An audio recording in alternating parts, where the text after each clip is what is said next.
Are the wealthy in America, the ruling class in America, both political class and business class, understanding of how 50% of America feels?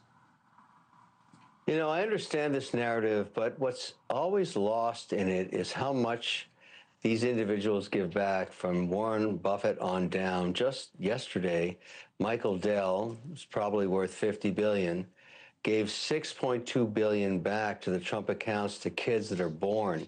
So they get $1,000 each. I mean, what we don't give credit to these extremely successful entrepreneurs that create hundreds of thousands of jobs in America, hundreds of thousands, if not millions, and all those people pay taxes, and they turn around and give all their wealth back.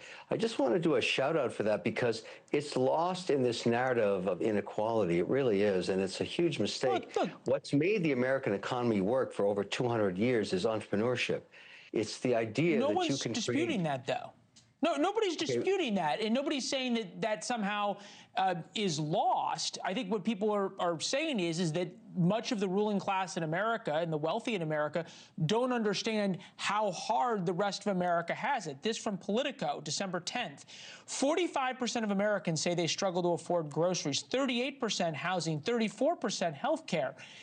No one is begrudging those who have done well. I think there's a lot of Americans who say, how does it seem fair when we can't enjoy or take part in this massive wealth boom? And I think it goes back to this question of how Donald Trump is handling the economy.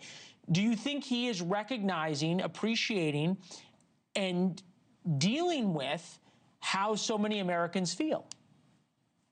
Well, this narrative has gone on forever. I mean, you know, you've got very successful entrepreneurs. We're talking about them now. You have the #1 economy on earth, never been beaten, including by the Chinese. People have to ask themselves, would I rather live here or in Cuba? Yeah, or anywhere else. Fair enough. Sure, sure. I mean, and so, you know, look, we're not perfect, okay?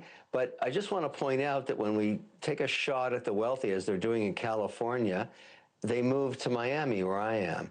I mean, one of the great things about America is democracy and, of course, the competition of states. We want entrepreneurs. I know we beat them up when we say they're too rich. And then I would ask you another question. Who decides?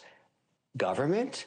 Does Elizabeth Warren decide how much you can make? Who decides that? That's so un-American. And that tax that they're contemplating in California, just deciding randomly to tax people because they're successful, that's un-American. All of this is un-American.